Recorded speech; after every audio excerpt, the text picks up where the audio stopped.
Hello, everybody. Welcome back to DND404. I am your DM, Tony. And joined with me today are the other three hamburger orders in my hamburger store trip. Fellas, why don't you go ahead and introduce yourself, starting with the very unique and exciting order, Jared. What's going on, guys? Armos checking in. I gotta say, when it comes to hamburgers, I am aficionado with them. I love them. But you got to start with the basics. So I love a plain hamburger. It's my favorite. Just give me a plain hamburger. If it tastes great, chef's kiss. It's like a steak. You don't need to put extra stuff on there. Maybe some cheese sometimes. As funny as it is, I don't disagree with Jared. If the beef is really good, yeah, eat it on its own. Just plain hamburger. What about a nice bed of lettuce? Most people don't. I mean, most people probably know this by now if you've listened to the podcast for a while, but I'm a pretty picky eater. But when it comes to like food, I like it very plain most of the time. And when it comes to like, you really can tell the quality of food if you get something plain and you like it and then add stuff onto it. We'll in the after show, we will tell the story of Jared trying to order a plain cheeseburger in Germany. I don't know if we've talked about this on the podcast yet. No. And then after that, we'll also talk about the time he ordered a plain cheeseburger in Helsinki. Yeah. Same story. Oh, man. Dan. What about you, bud? Hey, what's going on? Yeah, hey, I'm Dan. I play Minnis Pebblewalker, your tiny little swarmkeeper ranger.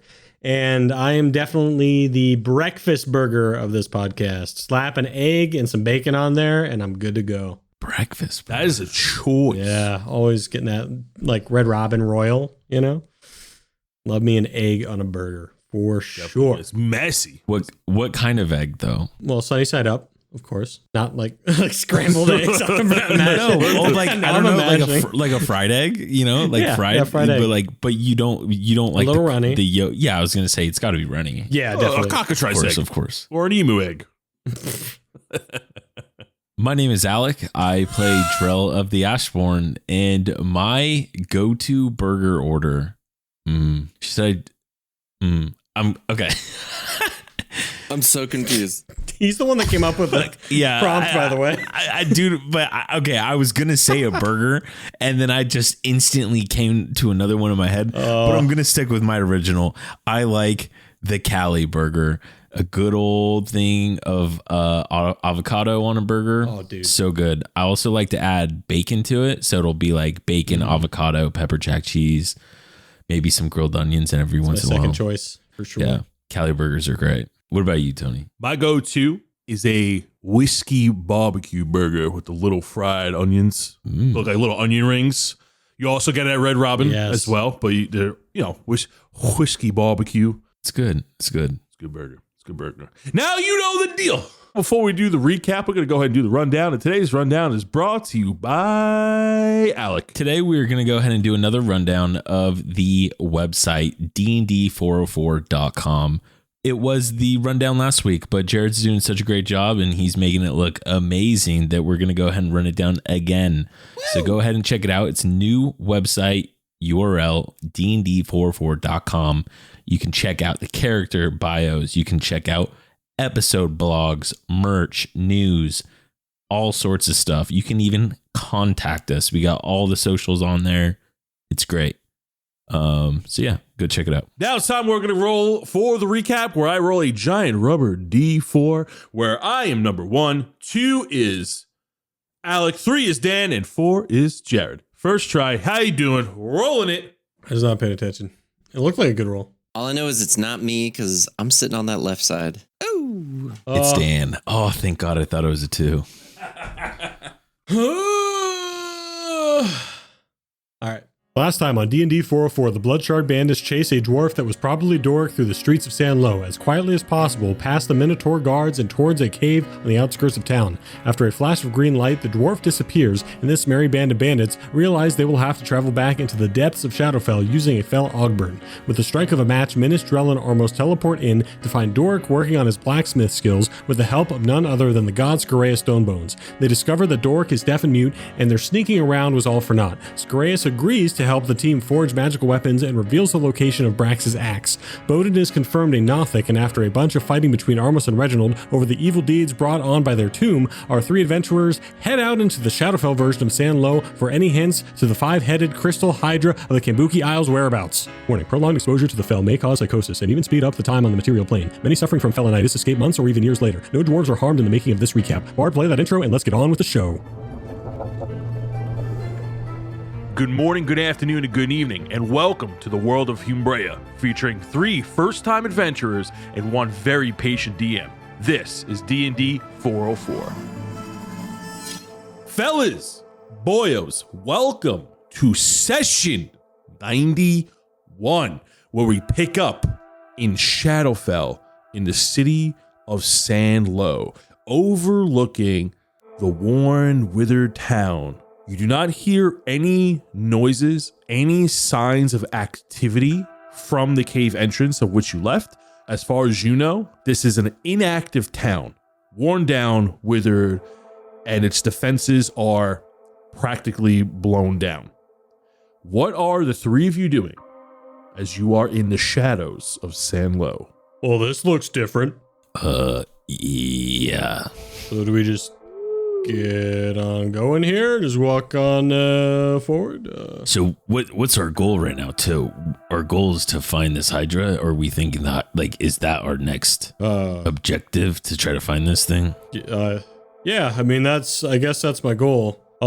Should we start by the water? I don't know. To be honest, when I got that curse, it didn't really give me good instructions on what to do when we got here. It just told me to come here, so. Well, what about, I mean, did your dad say anything else specifically? Like, can you remember anything? I mean, yeah, let me check my notes here. Let me get out this letter again. I haven't looked at this letter in a long time.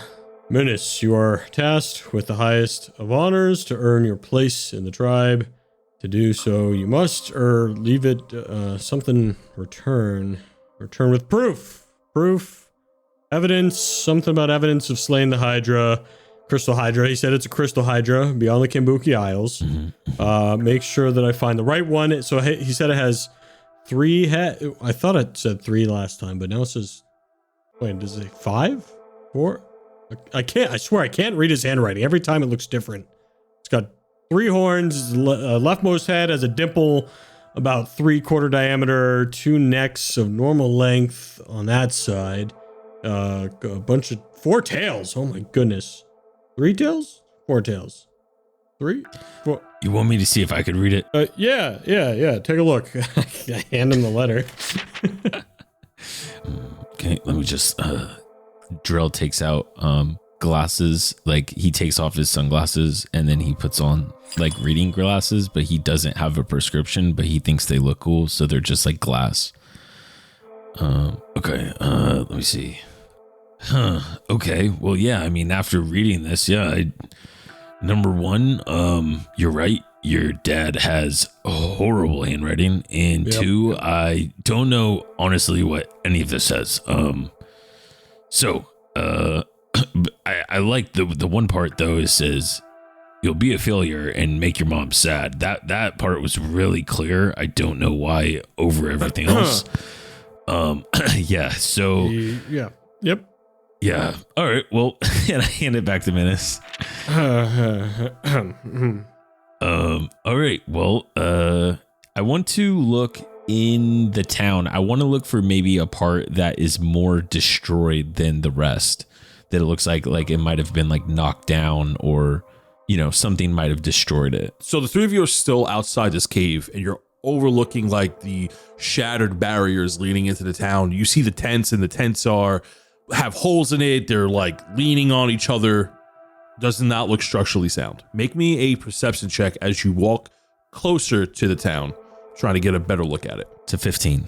As you walk back towards the residential area, which was where the gate was on a material plane, it doesn't look like anything specific tore through the town. No catastrophe, no giant monster walking through, or a specific like weather storm took it out or anything. It just looks like it's been abandoned. The trees are all withered and everything's just kind of collapsing in on itself like it's been here for a very long time.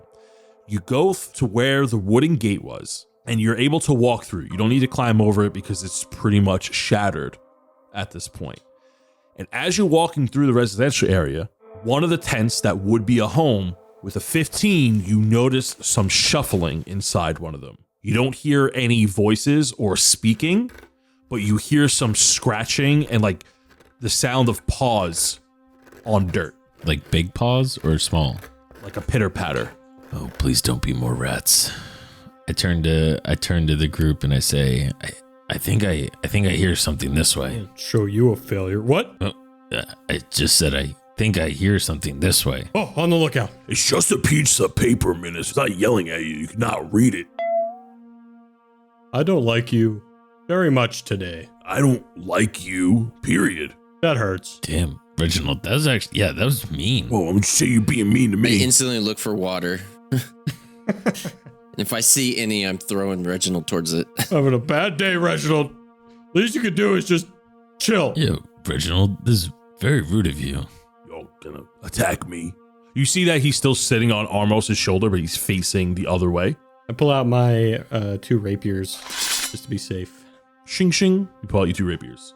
Are you approaching the tent where you're hearing there's noises? Yeah. You open the flaps of the tent and you see a bunch of rubble, destroyed crates, furniture, just matches like the rest of the town. It's like maybe it was ransacked for supplies before the people left the tent, but it looks cleaned out. But you see in one of the boxes is this rump with legs.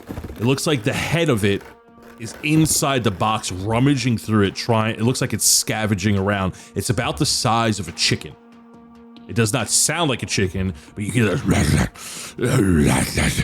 scurrying around in the box, and you see pretty much this butt with legs, and it's just flesh. There's no feathers, there's no scales or hair. So anyway, net! And I toss my net at it.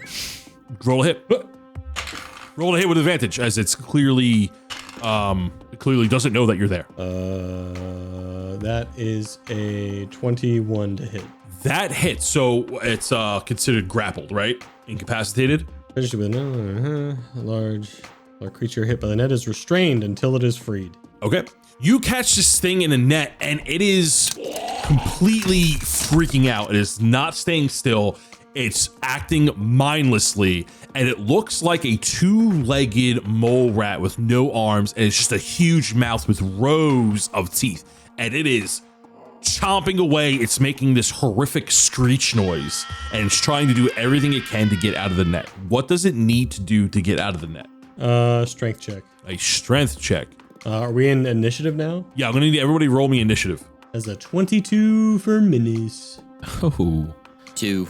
I got a 4. Okay, we're starting at the top of the round at initiative 22, which is Minnis, and you just caught this thing in a net, and you're looking at it. It looks like a naked a naked mole rat with just 2 legs, big beady eyes that does not have any pupils. It's just completely black. It looks blind by looking at its eyes. They're pitch black, but they also have like these white blurs in it, like moving around, and it is chomping away. It looks like it doesn't even have a nose. I cast Speak with Animals Sure. to see if it's friendly. All right, guys, I'll take care of this. Sid, give me the juice. And so this only works if it is like a beast or animal. If it's a monster, I don't think that works. Okay, so you cast Speak with Animals, and you know that it does not receive it. It is not a beast. Oh, everybody, not friendly. Not friendly. I don't think I have any bonus actions I care to do right now, so I will just step behind Drell. Drell, get it. What? I'm not gonna lie. If I saw that thing, dead on sight. There ain't no way. Well, I don't know. It's kind of cute. Oh no. Here we go again. Yeah. I'm just saying, like, everyone's got their thing, you know? Drell, it's a monstrosity. It's not a beast. I mean, that's probably what people think of Armos. Look at his horns. But he's nice. Damn. I take that as a compliment. Yeah, I mean, you should. That's what I'm saying. Guys, it's trying to bite through the net. Come on. On initiative 10, which is this naked mole rat with a large mouth. It's going to make a strength check. Ooh, with a nat 1, fails and is still stuck in a net and it is flopping around. This is a small monstrosity that you are dealing with. And it's just like flopping around in the net, trying to get out. It's biting the net blindly. I look around to see if there's anything else. Like, how many more are there? It's just this one, or there's 2? The only one at the moment. Yeah, I guess I'm just going to continue to like look around and see what else I see. I'm not going to, it looks like they got this under control. Go on and make me an investigation check or a perception check. Oh, let's do perception for sure. Oh, that's still not good. 12. You look around the tented house and you don't see anything of value. Broken furniture, tables, cabinets, broken glass, some bent metal that could have been silverware, old burnt logs. Nothing of value. I guess I'll go outside. I'll go back outside the... What? What do you want to do? You want to kill this thing? It's gonna attack us. Oh my god. Okay. Drell hits it with the blunt side of his axe. You want to make a non-lethal attack? Yeah. All right, roll to hit. Okay, so that's 19. That hits. 12 points damage. And it like knocks out. Oh my god, I killed it. No, I think it's breathing. Wait. Yep, it's breathing.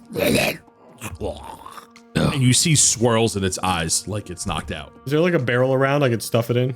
Yeah, you can find like a broken barrel you can put it in, or it's like withered away. Yeah, I put it, I like stick it in a barrel and like put a bunch of stuff on top of it. As you pick it up and you get a better look at it, its mouth is like a blender of teeth and there's no tongue. It looks like this thing just like devours things whole. Ugh. You stuff it in a barrel, throw some stuff on it, as you hear light breathing coming from the barrel as this thing is knocked out.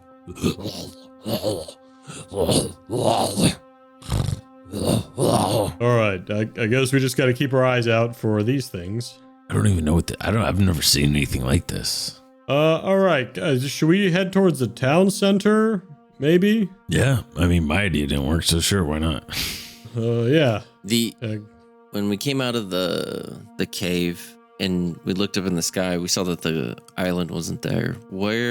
How far is that from here? Like, It would be a bit of a journey. So Sanlow on a material plane was towards the southern part of the Kambuki Isle. That island that hangs over is the dead center of the Kambuki Isle. So if you were to travel on a material plane, it might take you a full day or 2 days to get there, depending on what path you took.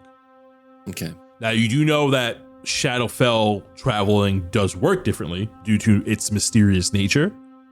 However, it would still be considered a trek to get there. Yeah, I say we search the town for any kind of clues, any kind of leads. Yeah, we'll pass through the town center before going to the waterways, I suppose. Yeah, we just got to be careful of these things. And I kicked I don't. Well, he's knocked out. I tapped the barrel very, very lightly. So you want to go through town. You're not trying to alert any more of these potential threats. So you make your way through the residential area and you're heading towards the center part of town as you leave the residential area. After like a few steps at how quiet Shadowfell is, because there's no wind and it eerily creeps up on you on how weird that fact is, you do hear more of these rustling within the tents. Everybody give me a stealth check if you are trying to walk by these houses without alerting them. Stealth. 25. I got a 9. We get bonus to stealth, right? No? Yeah, you get a 5. I got an 8. Guys, just follow my pathing. I can't help it. Armos. Hey. Armos bumps into his armor. Drell and Armos, you are tripping through Shadowfell. As you are tripping through its craggy landscape, you are still not alerting these potential threats within the tents. Everybody make me a perception check as you are traveling through the residential area, approaching the main town. The fact that you didn't alert these things with an 8 is astounding. 13. Man, I just want to take a note. I've rolled a 2 on initiative, I rolled a 3 on stealth, and now rolled a 4 on perception. I got also a 13. With a 13, you notice that the land is very messed up. We're talking trails and mounds missing. Like something heavy was dragged through them. With how wide they are, you're seeing that like some of the widths is like 5 to 8 feet of these like shallow trails are 15 feet wide. and they drag and crisscross throughout the town and in your path, as if a giant snake went through the whole town. Like, that's really heavy. And as you approach the center of town, you notice something very different. The statue is still there. It is in place. And standing by the statue is, you see this tall, lanky, humanoid creature with its arms folded in, its back to you. It has a very elongated, bald head, very slender. Looks like it's not wearing any clothes. It looks very fleshy and saggy, and it's just standing in place. It doesn't even look like it's breathing. Its arms are crossed like a vampire would be if he was like in a coffin. So, Can I walk around to like look at the front side? Yeah, go ahead and make me a stealth check. wait, Drell, I was gonna go. Oh fuck. Yeah, Minnis, you go. I got a nat 1. Why didn't you say something faster, Minnis? You just started walking. Oh my goodness, I got a 21. That's terrible. You walk around, and the closer you get to it, it's like it's skin and bone. You can see its ribs from the back of this lanky thing. The closer you get to it, its neck is contorted into its torso. Its hands are webbed with very long nails, hollow eyes, and it's like breathing in place, and it's like twitching. Give me a history check. 24. It's all of us. I got 2 2s in a row, but this time my abilities do not save me. That is a unnatural 1. I got a 5. We're good. Armos, as Minnis is sneaking up behind this thing, it looks very familiar to you. You feel like you've seen this thing before. The last time you were in Shadowfell, when you were traveling with Berthy and Sully. Oh no. Was it a sorrow sworn? Minnis, as you're sneaking up on it, with a 22, it does not see you. However, it looks alerted as it snaps its head from left and right. Yes, Minnis, you are right. This is a sorrow sworn. Almost, you remember this as being a sorrow sworn, something that the people of Husk and Raven's Rest were very scared of. Minnis, you said that's a what? It's a sorrow sworn. I don't know what that is. We fought one before. Remember when I did a backflip over one? I'm trying to blank. You do a lot of flips for some reason. It's hard to remember all of them. Yeah, but because they're fun and they're cool. But I mean, how am I supposed to remember every single one? Oh, because each one I do a different kind of twist. Okay, but what do we do about this one? Oh. I point to that. And net! And I toss another net at it. Oh my god. Everybody roll initiative. Okay, I wouldn't have done that. 20.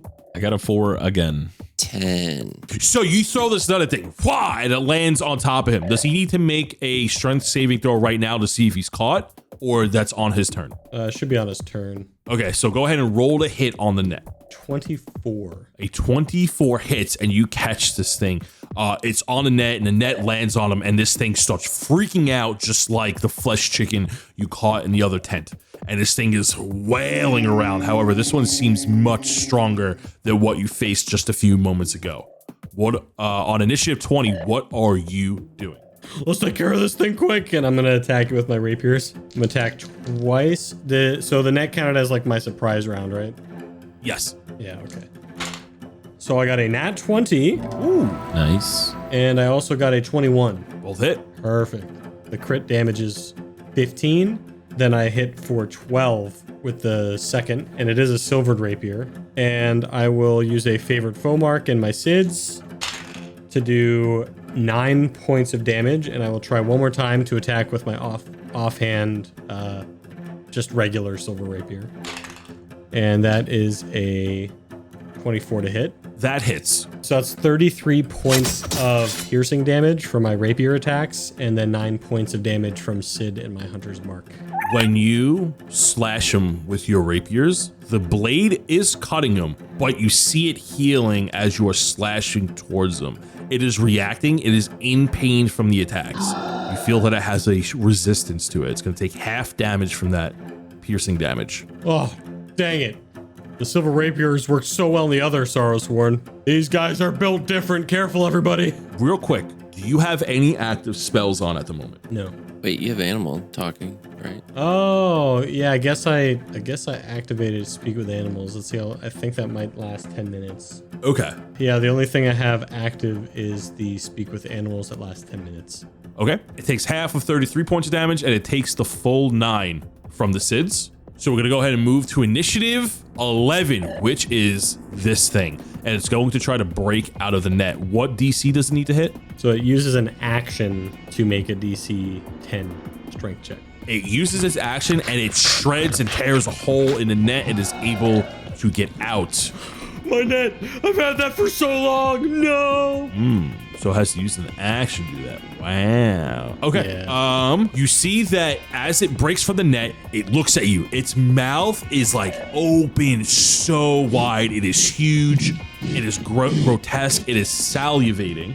Its mouth is huge. It's deep within its chest. It has webbed claws, and its eyes are soulless. But then you see as it rips through the net, Minnis, it looks at you, and it leers at you. And it's staring like as if it's trying to stare into your soul. And as it's looking at you, you see its nails and teeth get physically longer, tripled in size as you see it actively grow. That's going to be it for its turn. We're going to move to initiative 10. Armos. I'm just going to start off by Eldritch blasting it. Oh, wow. That's different. Okay. And because of that remark, I'm going to use a bonus action first. I'm going to throw Reginald at the thing and then Eldritch blast Reginald and the guy at the same time. You see that when you go to reach to throw him for Hellish Rebuke, he disappears, appears on a Sorrowsworn, explodes, and then appears back. And his back is facing you. I don't know why he's pouting. Very annoyed, I cast Eldritch Blast on the thing. What's the damage for Hellish Rebuke first? Let's just get that out of the way. It's going to make a dex saving throw. Sorry. So 18. It failed.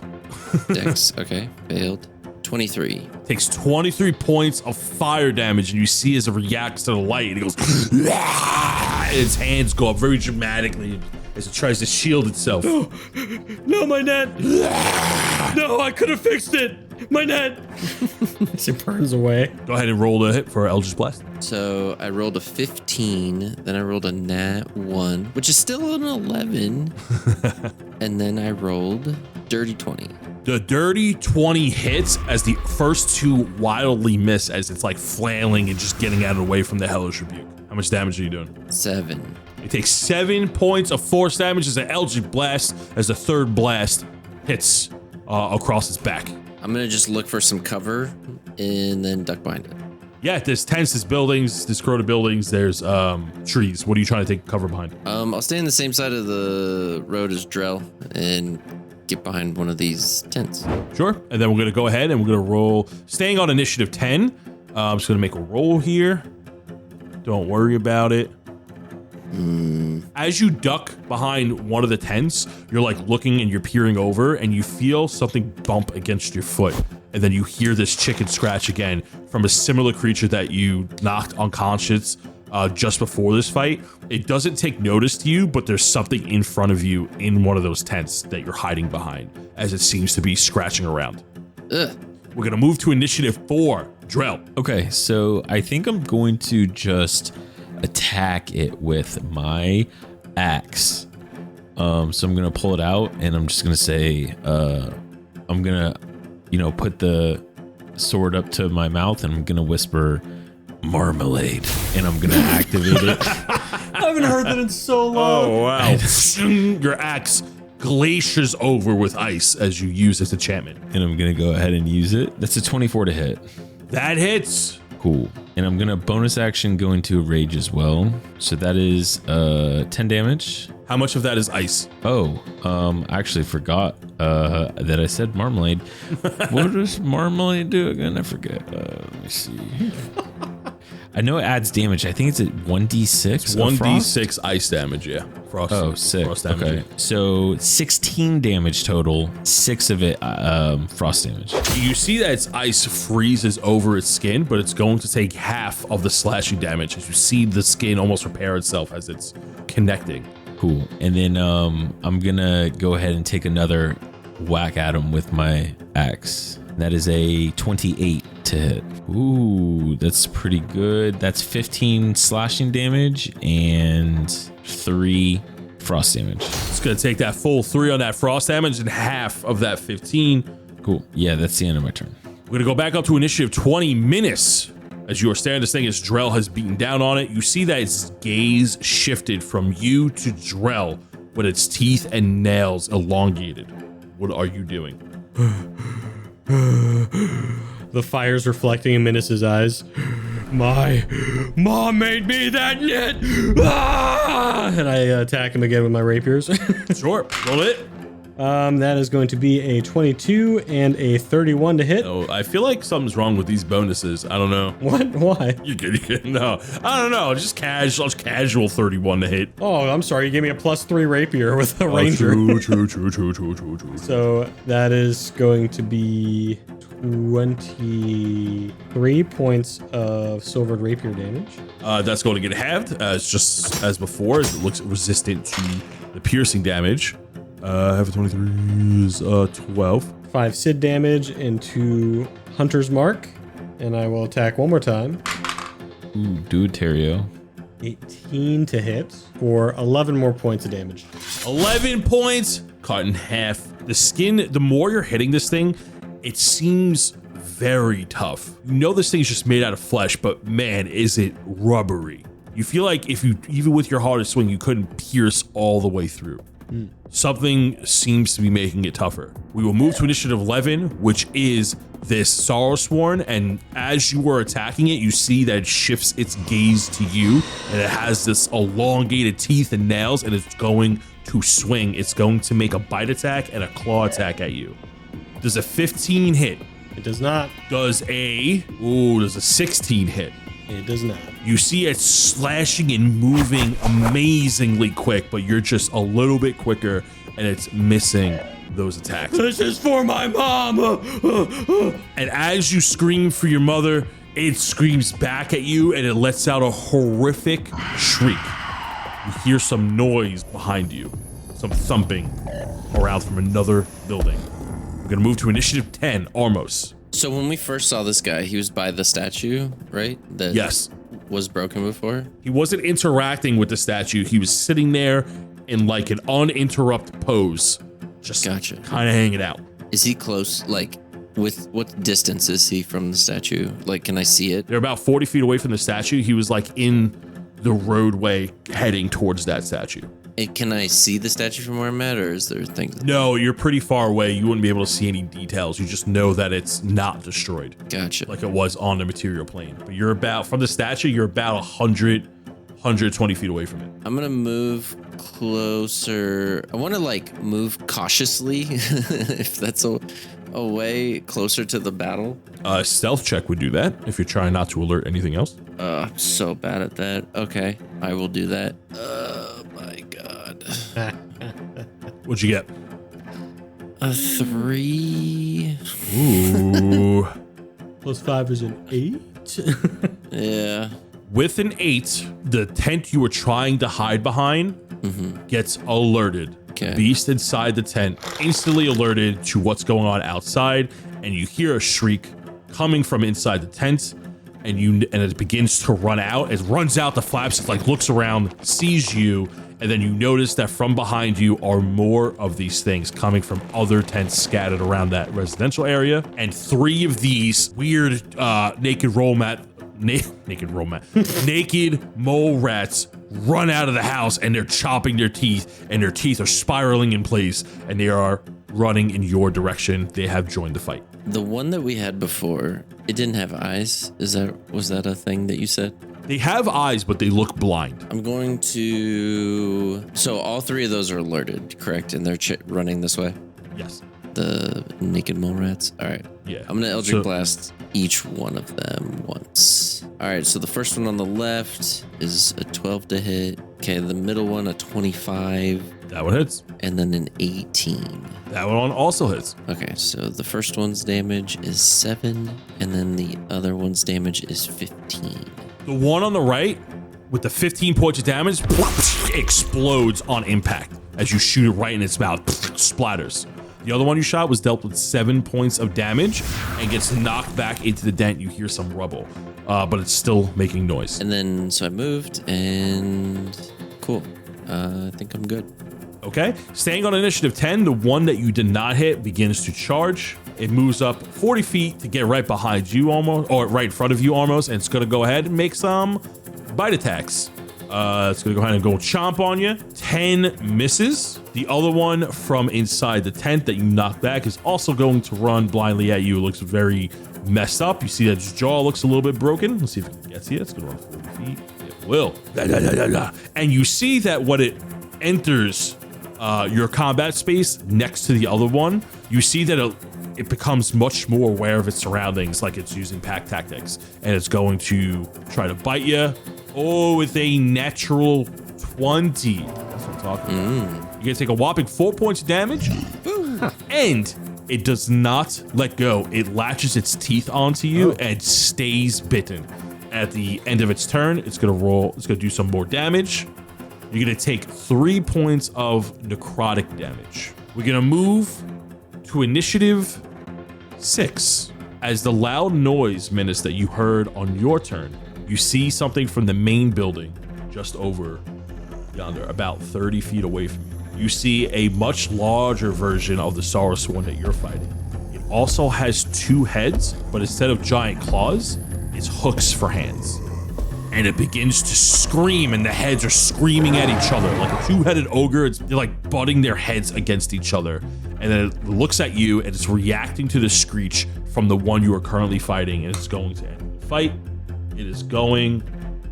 You are the closest one, so it's going to make its way to you.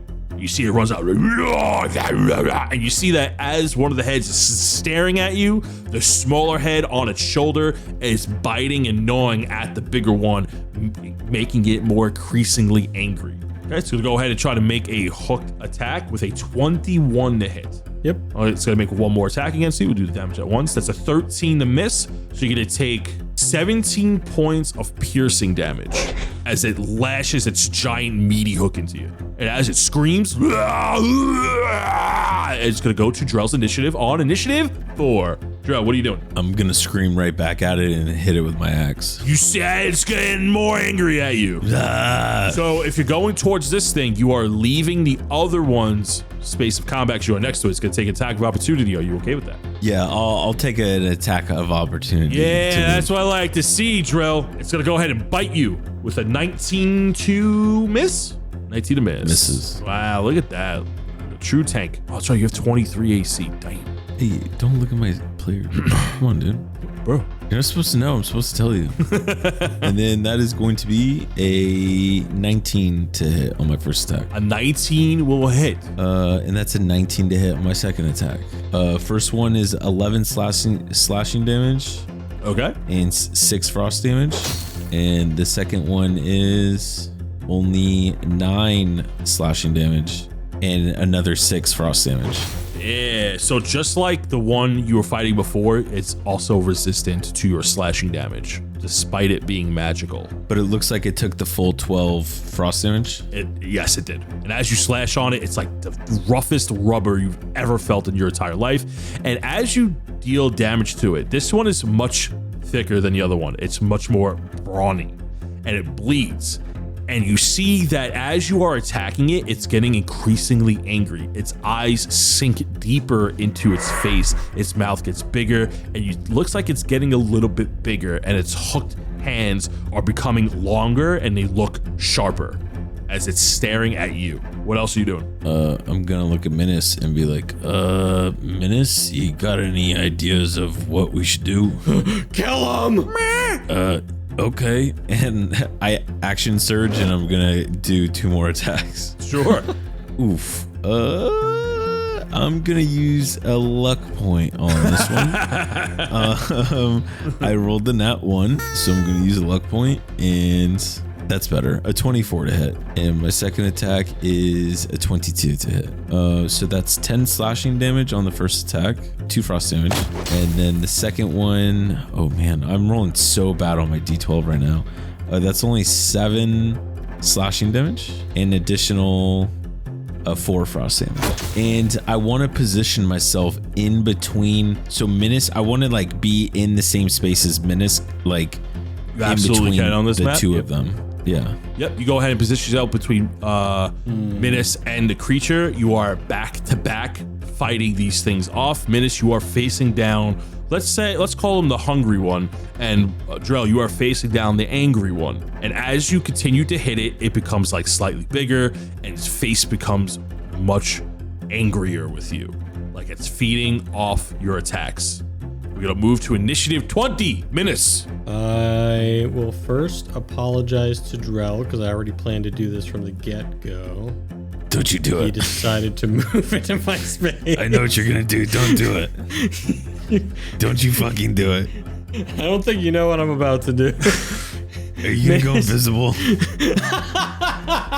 Now I want to, but no. You see Minnis is getting very angry. He's like, the net, you bastards. And in a bonus action, you see Minnis's hair from the feather in his hair. It lights his hair on fire and his feet go ablaze. And I'm using a bonus action to cast a Chardelin's Stride. Whoa! What? The billowing flames of a dragon blast from your feet, granting you explosive speed. For the duration, your speed increases by 20 feet, and movement doesn't provoke opportunity attacks. Oh.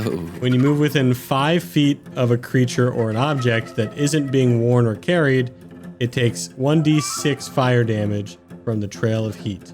So, Minnis has never used this before, is how we're going to play that. And sorry, Drell, you're going to take a d6 of damage here.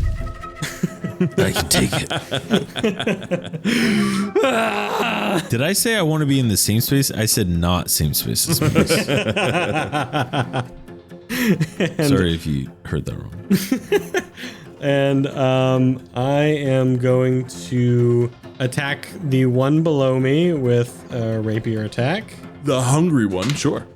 Oh my god, it was the worst roll of my life, but it still came out to a 24. So that is going to take 4 points of fire damage and 9 points of piercing damage.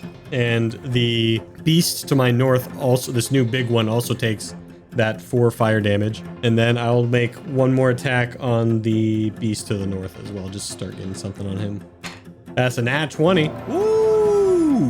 Nice. Oh man, I rarely get 2 nat 20s in one combat. For 18 points, and then instead of using extra damage from my SIDS, what I'm going to do is my first time actually using this. A lot of firsts for a minute, so I'm liking it. Yeah. Busting out the new toys. Oh my gosh, I've been doing the wrong damage with my swarm actually. It's supposed to be a D8. Oh, wow. Oh my god. So, as I'm hitting these creatures and my feet are ablaze, you see my SIDS underneath my feet are also ablaze. And they move me in a fiery tornado, so you can barely see me 5 feet to my left and surround me a little bit, giving me half cover. Ooh. Fire elemental Minnis has joined the fight. Wow. Okay, I mean, that's kind of cool. Still angry, guys, but it's pretty rad. Pretty rad. Why can't you do that? Moving to initiative 11, you see that it's looks at the fire and it looks at the fire around you, and the hungry one is like backs up like a step or two and does not want to be near you, and then looks at Drell and is going to attack him.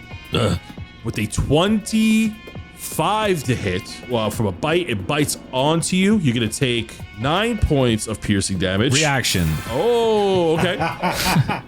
I'm going to activate my primal beast. Oh no, that's not Path of the Beast ability, and I'm going to use my tail as a reaction to avoid a melee attack. That is, so I add 6 to my AC, so now my AC is 29. Your teeth get longer, your claws get bigger, and you now have a tail, and you swipe his mouth out of the way as the bite misses. What's your new AC? It's 27? 29. 29. So he's going to try to take a claw attack against you. Don't tell me I got nat 20. It got a net 20, Oh my god. but technically it's a 28, But it's a nat 20. but it's a nat 20. And in this enraged state, you are going to take, the thing it's not the bite attack, you're going to take 18 plus 18. You're going to take 36 points of piercing damage and an additional 20 points of necrotic damage as you see its eyes. When it got angry at Minnis initially, you see that the eyes glow, the teeth get longer inside your body, and it's like dealing this huge bite. Make me a strength saving throw of a DC 16 as this thing is, as it hit you with the claw, it's trying to grapple you. 16, easy. Gonna use another luck point. That was a 4. There we go. Much better. 22. You are not grappled by this thing as you break free as it hits you with the claw attack. Okay. I'm not messing around anymore. That actually kind of hurt. And Drell's like grabbing where he got bit. Or not bit, hit. And as you grab your wound, we're going to move to initiative 10. Armos, you are currently being swarmed by these little naked mole rats. And you see that your companions are fighting these two larger ones. What are you doing? I want to do something, but I don't want to kill everybody, us included.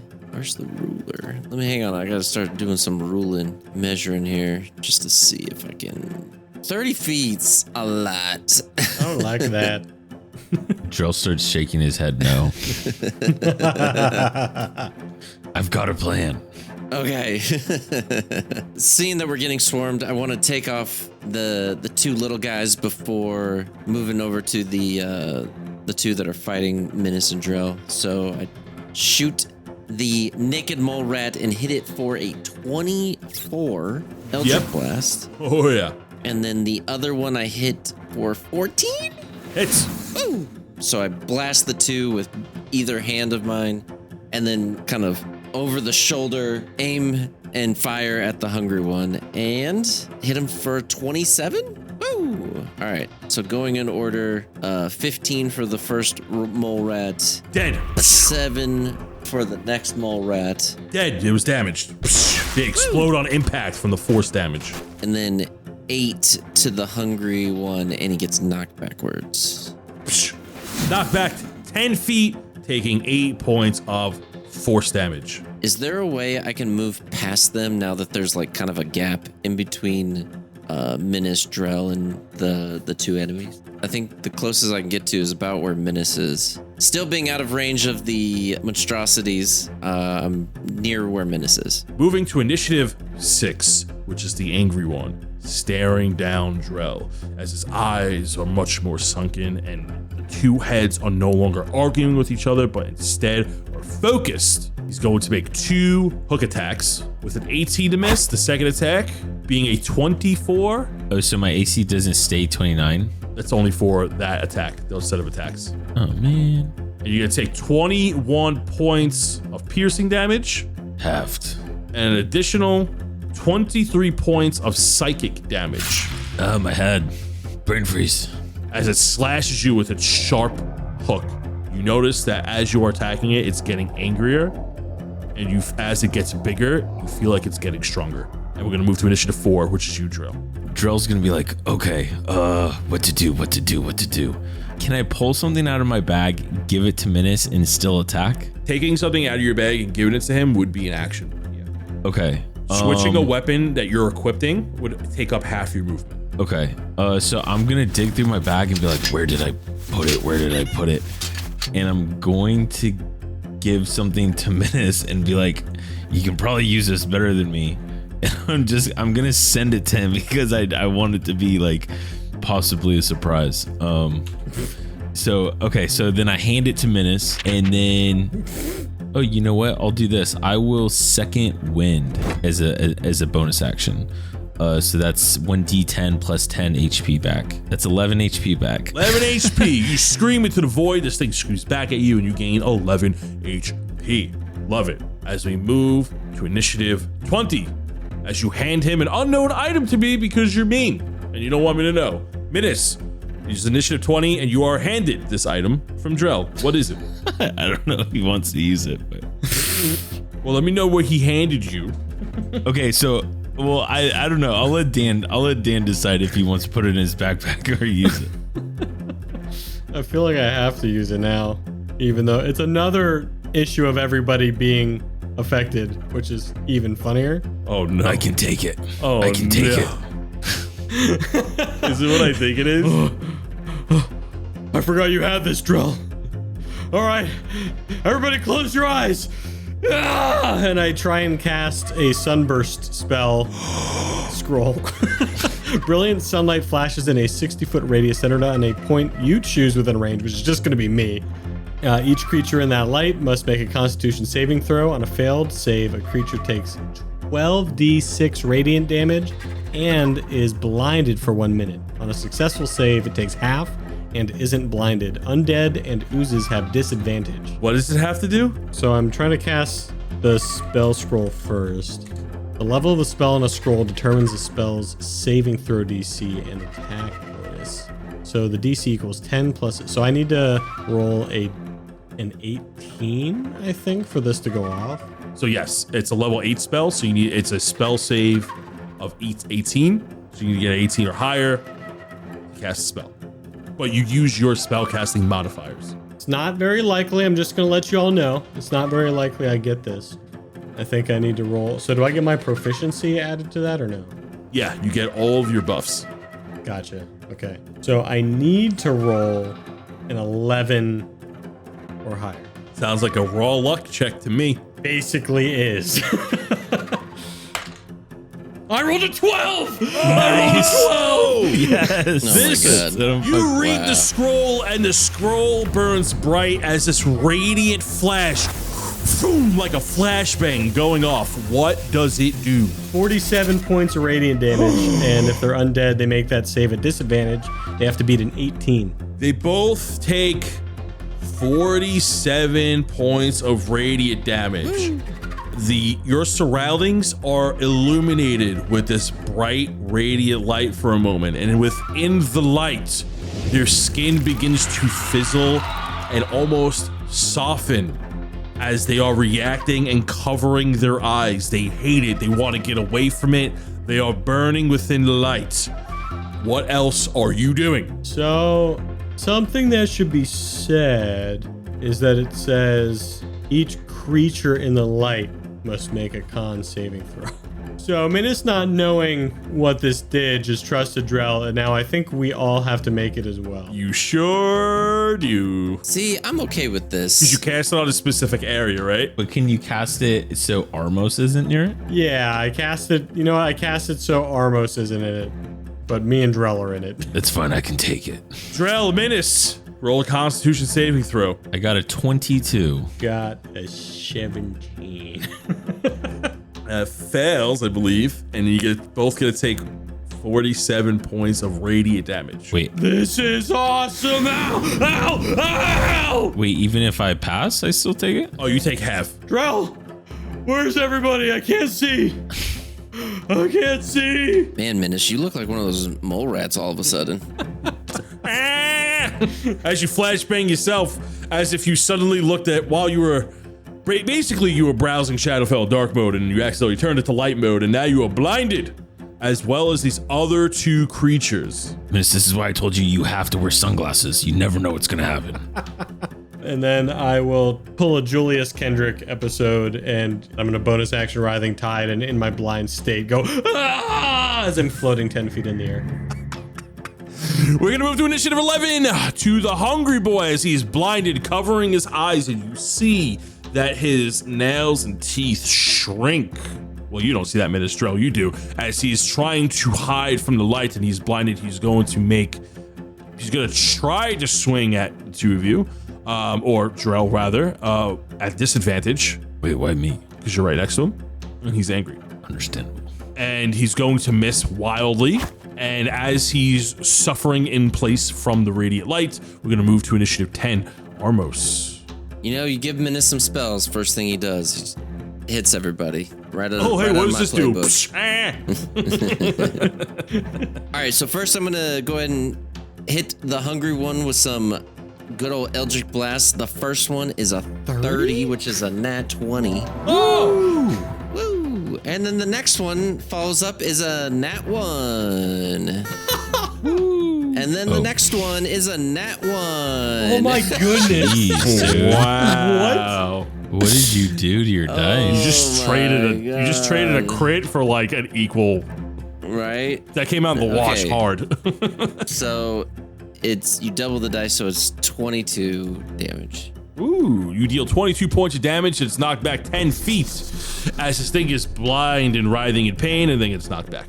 All right, and then after I do that, I'm going to move 30 feet closer to that statue to get some eyes on it to see if anything crazy is happening. Yes. Do I see it? Not quite, because there are still trees and some market stands blocking your way. You will need to approach it to actually see it. You're about 60 feet away as you're navigating through the destroyed marketplace. And we're going to move to initiative 6, which is this angry, blinded Saraswan as he is swiping angrily. He's going to make 2 attacks against Drell at disadvantage. Ooh, those are 26 and a 10. Ugh. Reaction. You're not blinded, right? Yeah, break a reaction. Sure. Off his first attack. Okay, so the one that misses, I am going to riposte it. Ooh. So I'm going to go ahead and try to attack them. Oh my god, 16 to hit. 16 misses. Okay, fine, I'll use my last luck point. Yeah. 21 to hit. Hits. Ooh, that's going to be 18 slashing damage As you and 5 frost damage. As your axe makes contact for the first time, it glides like butter onto this brilliant light. And you see that it screams, not only in anger, but in pain. It's going to take the full damage. Oh, sick. Gonna have such a good turn next. And it's going to try to hit you with the second attack. It's blinded, so it's to make with disadvantage. That's 23 on the nose with disadvantage. And you are going to take 9 points of piercing damage. That's half because you are raging. And an additional 19 points of psychic damage. Drell's nose starts to bleed. He's actually taken a kind of a lot of damage this. I know Minnis just took so much. As we move to initiative 4, Drell. I'm gonna hit him with the classic line, "No one makes me bleed my own blood. No one." He screams at you. I'm just gonna continue to the one that hit me. I'm gonna just use my attack on them. So the first one is gonna be a this is gonna miss 14. That misses. Oh, I'm rolling so bad. The nose bleeding is clearly getting to Drell. That's a nat 1 on my second attack. Yeah. You hate to see it, Cotton. You hate to see Yeah, it. you do. I think that's gonna be Drell's turn. I thought they were the one that was blinded. Shut up, Reginald. I can't hear you. I'm all the way over here. As we move to initiative 20 minutes, blinding, floating in the air. I drop back down to the ground after I've been yelling. Oh, I said, we need to get back in the fight. Charge! And I go the wrong direction 5 feet first, and then Sid stops me. oh, okay, yep, this way. Okay, Sid. And I get within 5 feet again of this big guy to do a d6 of damage. And he takes 1 fire damage, and then I will use a bonus action. Well, I will use an action to dash in a straight line and use bonus action to make a charger attack against the smaller Shadowsworn. I'd make this a disadvantage. So I hit with a 19, hopefully. A 19 hits. Thank goodness. And it takes 13 points of piercing damage, and I will again have my Sids float around me in a fiery swarm to give me half cover. And how much damage does it take from fire? 6. You slash and then erupts in a burning rage as you hit it with your charger feet, and you see that as you make connection with your goatee horns, it falls to the floor, dead. Did I hit it? Good, okay. You see that it gets hit and then gets bounced back into the shop behind Well, him. I don't see anything. I'm blinded. Drell sees Drell it. sees it. Drell's clearly impressed. So, whoa, okay. It gets tumbled back as it's killed on impact and falls into an empty shop behind them. We're gonna move to initiative 10, Armos. As from my last turn, I was kind of moving away from the fight. As I turn around, I see that Minnis actually killed one of the beasts. And then Oh, by the way, Drell, you take 1 point of fire damage. Ow. Minnis, watch where you aim that thing. I can't see because of your scroll. Okay, well, it was yours. I gave it to you, but guess just blame me.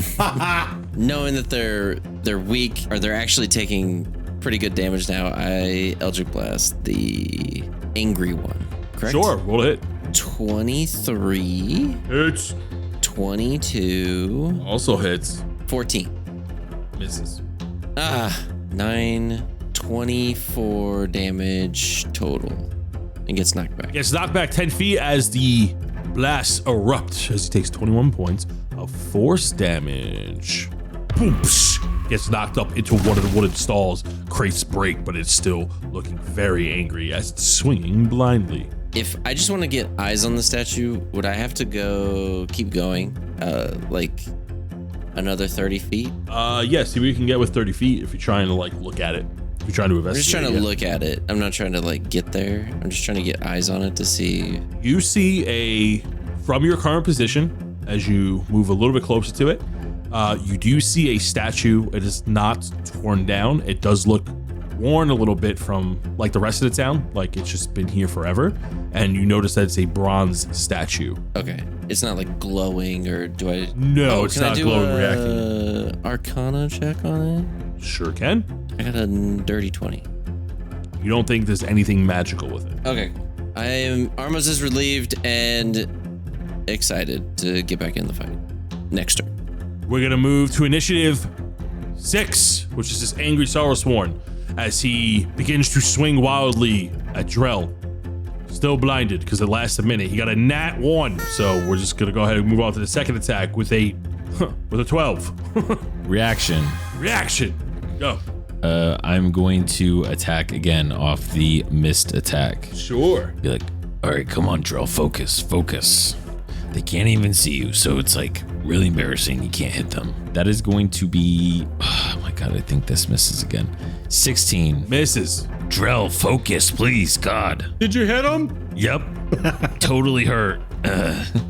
As he screams in angry pain, we're gonna move to initiative 4. Drell. Nice. Okay, Drell, come on. You got this. He's just gonna keep trying to hit this thing. Like a softball, still standing on the tee. Oh, I needed this. That's a nat 20. Ooh. Oh, yes. So let's do this. I also doubled the frost damage, or no? Yes. That is going to be, that is 29 damage. Drell. Finish it. Oh, nice. Be like, yeah, Minnis, don't worry. I totally hit it.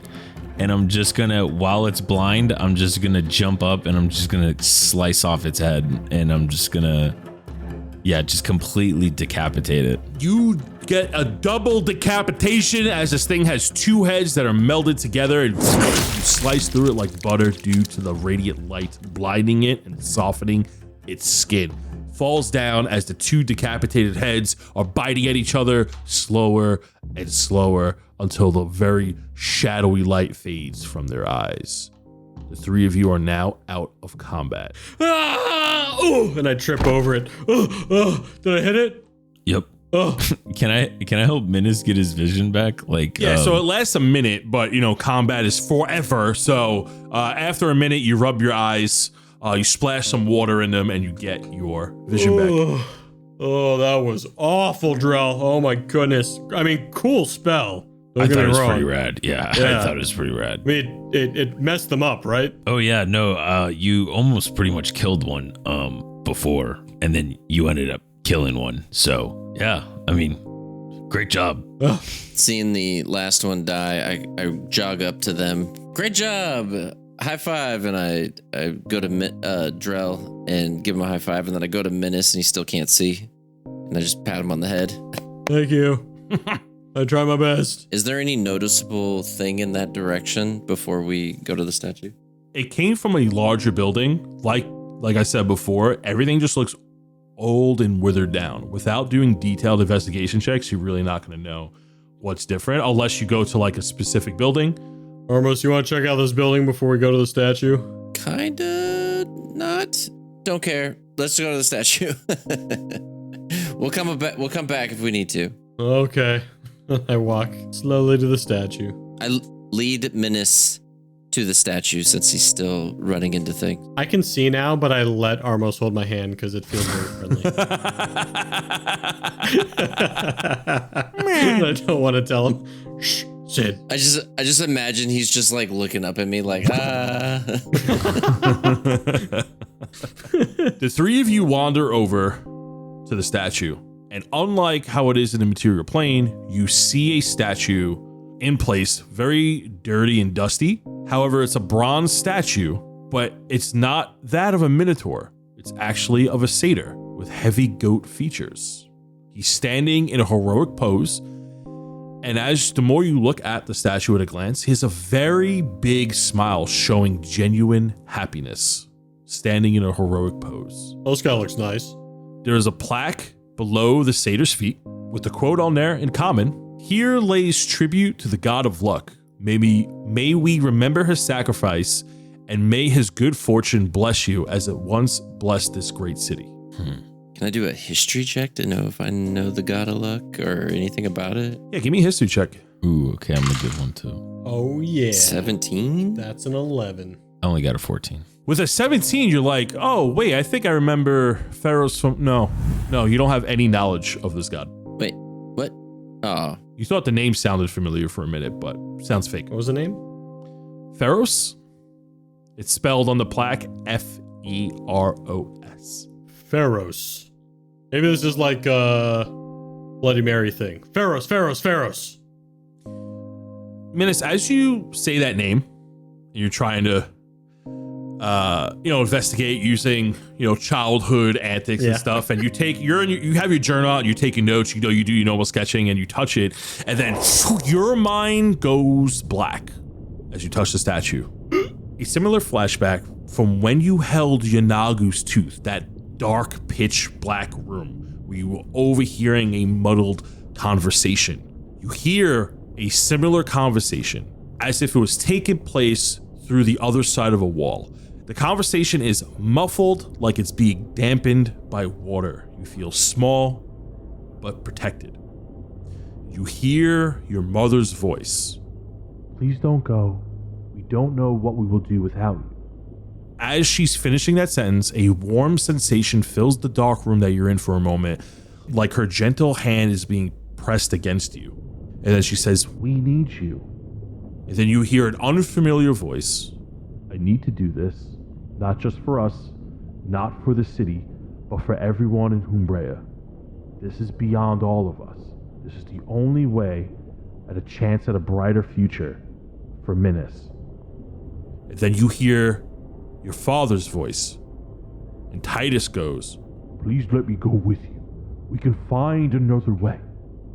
And then the unfamiliar voice says, "There is no other way. Please, for me, take care of Mira. Take her far away." Back as your vision comes to. You take a step back and you will have this like cold sweat. You guys, you saw that, right? Me? I'm sorry, what? did you flashbang yourself? No. What's going on? No, touch the statue. Touch it, and I take Armos' hand and slam it on the statue. Oh. Huh? Did you get any visions? The weird convos? Didn't get anything. The cold touch of bronze against your fleshy fingertips. No, it's just... Nope, cool. Yeah, me neither. I need a moment, and I walk away. All right. Well, I wonder what happened to that guy. Yeah, so me and Drell sit there and stare at each other for a second as Minnis is taking a lap. Yeah, I guess I'm just going to do a quick security check on this perimeter while we're waiting for Minnis to relax. I'm not trying to get rolled up on by any of those more creepy crawly things. Minnis, you're panicking, trying to catch your breath. Drell, Armos, perception checks as you take a gander around town. A dirty 20. A nat 1. Armos, you notice that, a lot of the wood, walls, tents, and foundation is broken, withered, and scratched, but something catches notice.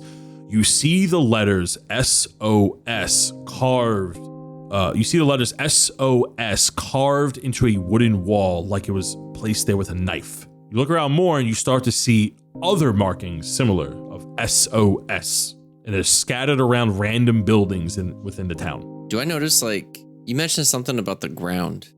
Is there any tracks, like footprints, like you don't, anything? with a dirty 20, no tracks or footprints, but the ground you saw before, like the divots that you were tripping on while you were stealthing, looks like something very wide and very heavy was being dragged through the town, leaving a trail, like maybe a massive boulder. But the way it's moving, it's like as if a giant, massive snake may have traveled through this town. Obviously, it's going in two directions. Is it? It's like scattered. It's not like one solid path. Oh, okay. But like you just Gotcha. the ground is damaged in this way. Gotcha. Okay. So there's no like it leading anywhere. It's just all No over the rhyme place. or reason. No. Gotcha. Okay. Yeah. So I show Drell while he's still oblivious with a 1 looking around. I point it out to him non-verbally and start kind of peering around and noticing more of them. Is it on every single thing that we see, or is it just No, on? it's scattered around, but once you saw the SOS, now it's like a little more apparent on these buildings. Like now you're starting to like when you know how like you see graffiti in the street, it's like, oh, okay, but then you see like a really nice piece of graffiti, like a really good tag. It's like, oh, I've seen that tag in another part of town before. It's like it's just catching your eye more often. So it's scattered like graffiti, this SOS tag. And it's just like, now that you saw it once clear as day, now you're just catching it on various buildings. Once again, no rhyme or reason, but they are carved into various wooden structures. I guess we would need to wait for Minnis and then investigate. Yeah, we'll go back to the statue. Just keep an eye out and then wait for Minnis to calm down. Make sure he's okay. You see, like, maybe like almost 100 feet in the other direction, Minnis is floating above the water with his head just screaming, ah, ah, why? And then he comes back all normal. Hey guys, what's going on? So yeah, you were by the water. Now remember, this is Shadowfell, so the water there is still very dried up. There is some water, but it's not like a flowing river like it was on the material plane. All right, I'm doing pretty good. So, what's up? Well, I mean, we obviously are gonna talk about what just happened. Later? Yeah, cool. Yeah, definitely. Okay, guess you still need a minute. All right. Yep. Just compartmentalize that. Totally understand. Been there, done that. Okay. Moving on. I don't know where to go. Do you guys notice anything? So, Minnis, we found these SOS things. What? Where? Yeah, so I bring him over and kind of show him a few of them on the houses. Wait, Armos, you didn't even show me. I was standing next to you this whole time. I pointed it out because he has a 1. He didn't even notice me pointing it out. Oh, wow. I guess we can check this hut real quick. So you're talking about the one where the angry guy came out of? Yeah, I feel like we should check the hut in the center of town, right? Yeah, this is the one in the middle of town. So maybe it has something more to it. So we go in. I'd like to peer inside, yeah. You go into the main hut in the center of the town, the one where the angry Sorrowsworn attacked you from, that joined in the middle of the fight. You wander in, and this building looks more of like a community meeting space. There are scattered books that are destroyed and rusted. There are banners that are shredded. It's the banners of Sanlow you instantly recognize. And you see like a cracked table. In the far side of the room from where you walked in the entranceway, you see a large carving. It says SOS in big giant letters carved into the tapestry of one of the banners. And then as you're looking around the room, you find a book that is opened to a very specific page. The other pages seemed ripped out, and they look like they're ripped out meticulously. However, the page that it's on in big black ink, written very shakily, says SOS, and it has a definition under it. And it says, silence offers salvation. And then you see a little sketch of a piece of armor. There is a helmet there. Scraggly, but yet detailed. It looks very familiar to Dwark's helmet that he was wearing. And that is where we're going to end this week's session. What? What? It's just getting good, dude. Yeah, well, the Sorrowsworn kind of came in the way of that, huh? Wow. Yes, Sorrowsworn, yes. Yes, of course. Silence offers salvation. Interesting. Minnis, write that down. Oh, I did. Drell, you probably wrote it down too. Yep. So we got it double covered. Yeah. Oh, we got it double covered. What was that, Reginald? Being a sassafras today, to use your own terminology. Yeah, what's with you? Right? Oh, what's with me? Oh, Is it because we threw you in the water? Or is it because you've just been betraying us this entire time and now your secret's out? I am keeping up my end of the bargain. Mm. Yeah, but you could have a better attitude with it. It's called customer service. It's weird your bargain ultimately ends with our destruction of everything. It's just real cool, bro. I thought we were nice and friends and stuff. Oh, please. You'd sacrifice my life just to better your own in a heartbeat. Yeah, none of us would do that, Reginald. I would never. I want you to get your 8th wing. Deception check. 24. Oh, maybe I guess right. That is the end of session 91. Good job, gentlemen. It was fun. That was a really funny one. Curious what's going on with Minnis, but we'll have to talk about it in the after show. After show. So if you guys aren't subscribed, head over to Patreon and come listen in. It was a good episode. I always like a good hard battle. Yeah, we'll talk about the Sorrowsworn in a minute, but yeah, I was looking forward to this one a little bit. It gave you guys a run for your money, for sure. I gave myself a run for my money with that blasting scroll. I thought you had good constitution. Come on, man. I actually want to did, and I missed it by one. I want to say something about that when we get to it. But yeah, it was cool. It was cool. With that being said, thank you for listening. And, we have a recommendation. I already know what I want to recommend. Yeah. You know what I'm saying? It's the new hotness. Life, liberty, and the pursuit of eliminating all bugs in the galaxy. For democracy. Oh, sweet liberty. Helldivers 2, you already know about it. Come on, if you listen to this podcast, you know about Helldivers 2 already. Great game. If you're on the fence about buying it, honestly, what a great use of $40. It is. I will say, if you're going to play it by yourself, not going to have a great time. If you and 2, 3, if not 4 people, if you have 4 friends that you can play this game with, oh my God, you're going to have so much fun. These have 3 other friends? Damn. I know. It is. You can join other people's games and it's kind of fun. But if you have 3 other friends that you can play this game with, oh my God, so much fun. You need to communicate. And that's where most of the fun comes from. Starship Troopers blowing your friends up, laughing the entire time. Your character's just screaming for no reason. Limbs broken, buildings destroyed. You will get shot at. That's a great time. You fight. I want to say one more thing. You fight the Starship Don't Trooper spoil bugs. it, dude. No, but then the other things that you can fight is like Terminators, and it is scary AF. Like absolute, so scary. Spoilers. Oh no, it's not spoilers. It's in the game. Spoilers. I know. Oh, so good. I'm actually going to give a rec as well, mainly just because I watched it yesterday and it was actually pretty gnarly. So there's a movie on Netflix. It's called The Society in the Snow. Oh, I've seen it. You seen it? It's pretty good. I liked it. So for those who don't know, it's about a plane that went down in the Indies. It was a flight out of Uruguay, and there was 27 people that survived the crash, and it's about how they, try to survive in the snow. And it's based off of a real story. It's based off true events. It's pretty crazy. So, yeah, I'm not going to spoil anything, but you should definitely watch it. If you are an older adventure of the podcast, you might have already seen this movie as it came out also in the 70s. This is a remake.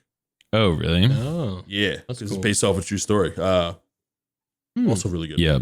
So I don't have any recommendations, but I will say if you're joining us for the after show, and actually I'll also say if you don't know about the after show, every time we record, we post a little campfire session where we talk about what just happened in the episode, some of our theories, our thoughts, comments about what happened.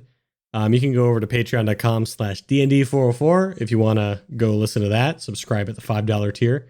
But I am going to tell a really funny story that happened to my mom today that relates to D&D. So if you want to hear mom? that, yeah, if you want to hear that story, come join us to the after show. That's awesome. All right. And with that being said, we're going to go ahead and talk about it. So we'll see you next time. And we're going to move on to our Patreon supporters. Say goodbye, everybody. Later. Bye. Your mom. Never mind. I was going to make a joke. Bye. See ya. Welcome back, everybody, to another Patreon shout-out, starting with the Bloodshard Bandits. A small fox peeks its head out of a giant footstep. Morgan Ulthil does the same. Hero and companion look towards their target, then back at each other with a worried glance. As silent as can be, the two hunters flank their prey. Washed in shadow, the beast can be seen breathing deep in sleep. It was not a giant after all. Artemis and Kemi Joe leave the Wildside Tavern in good spirits. You never knew Sir Jofferson could act so confident. The two barmaids even came along for the journey, as they are headed towards the Lucius farm and vineyard. Something feels off, but Artemis can't seem to put his gauntlet on it. Rocco the Croco continues east, not sure exactly what he will find along the way. After a half-day's journey, Rocco stumbles upon a young Kuo-toa seemingly stuck in the mud. After reaching out to help, bang, chop, whack! The little guy hits him with a butterfly spin and swift strike to the jaw. The last thing Rocco sees before falling unconscious is a small ribbon waving in the wind. Baby Dread peeks out from behind the wrong show. The Dread, in his young Drell form, holds tight to his mother. She picks him up and runs, shouting for someone in the distance. Peering over his mother's shoulder, Baby Dread watches in horror as the green flames spread like wild magic fire. The door closes just in time for Alara to force Julius into a duel. The tension is palpable as a ceramic tumbleweed made from the vase Minnis destroyed rolls by. Alara shifts her foot along the floor, shifting to a more optimal stance. Boom! Anma slams her fist down on a raptor, then waves at Reese. He found her just in time, as this new lead can't be left unled. Anma's smile turns to that of shock. With whimsy, Reese asks if his new hairstyle is really that bad. Before Anma can answer, Reese feels the breath of a giant reptile on his neck. Pow, blam, boom! Julius Kendrick throws necrotic magic this way and that, doing his best to keep his distance from this masked martial artist. Every time he thinks there is time to light his lantern, Alara shortens the gap. Aha! She was careless, and Julius blasts a hole right through her mask. But wait, there is no one behind that mask as it falls to the ground. And why does he feel like he is falling too? A young fighter donned in holy plate armor scans the bounty board of a local tavern. The barkeep shouts over, "Not much coin to be made there, laddie. Nor do we care to share it with someone like yourself." The fighter turns calmly and places a strong hand over the hilt of his sword. The barkeep changes his tone when he recognizes the face before him. "Prince Aaron, please forgive me." A man in the corner watches this happen. But there is something wrong with this man. It's like he's never held a fork and knife before. People are staring at the prince, so maybe he can sneak away during the shift in focus. Rains sweats as he tries to keep up appearances. Rommel sets up camp close to a portless shore of the Kambuki Isles. Sample after sample, he collects rocks, dirt, and bark, and takes note of their strange similarities. It is as if the terrain in this area shares a heartbeat with the plants rooted into it. He prepares a ritual on the ground with materials he collected. Let's hope he got the math right. And finally, Warden enters Humbrea once more, but this time with a new outlook. Fully decked out with new armor and new skills, this hero is sure to turn some heads. What kind of adventures will they embark on next month? Next are the Sigil College alumni. Andrew Hall sits sweating as he puts quill to scroll on his final test. Not because of the difficulty, but because of the broken Ray Frost conditioner. He's pretty sure he aced that test. Sakajewa has finished the arena, but now it's time to build his very first Rocket Boot League car. He paints the trim titanium white and prepares to train his newly enlisted club members.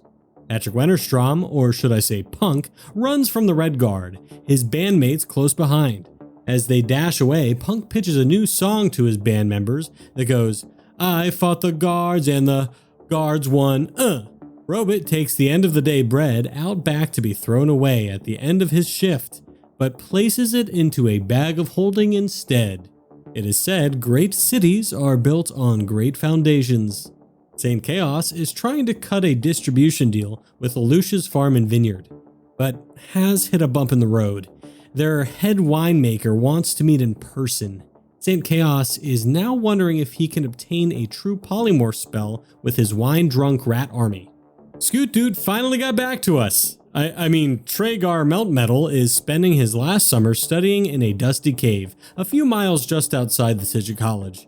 He's the first in his family to go to college and also the first goblin to ever get accepted to the Sigil College. Sergio Rodriguez frantically looks for the missing blood shards that he was supposed to be guarding. If he doesn't find them, he can kiss this job with the Red Guard goodbye. What would he even do if that happened? Next is Sly, the were-raccoon. Sly follows an armored guy, a gnome, and two barmaids out of the Wildside Tavern. They should make easy targets. And last but not least are Humbrea's heroes. Abdul Rahman begins brewing his new anti-theft potion to actually thwart a thief this time. Alex Dredd questions the first person he meets, looking for clues on the anti-theft potion thievery. Caleb Schneider feels a bit weirded out that this random guy would question him in the middle of a duel. However, Johnny Tar uses the distraction to his advantage and lunges towards Caleb. In Dillmore, Man with Glass waves his new patron goodbye as he prepares to leave the store in search of this anti-theft potion. Odamel doesn't really understand all these new techniques, but tries her best to follow the Rocket Boot League match. Nubs tries to explain how the player Beast Sense is performing what is called an air elemental dribble. Back in the potion shop, someone named Will Miller watches in curiosity as a shop owner throws his homebrew potion at a thief. And that's it for this month's Patreon shoutouts. If you'd like to hear your name read here, go on over to patreon.com/DND404 and see how you can become part of the community.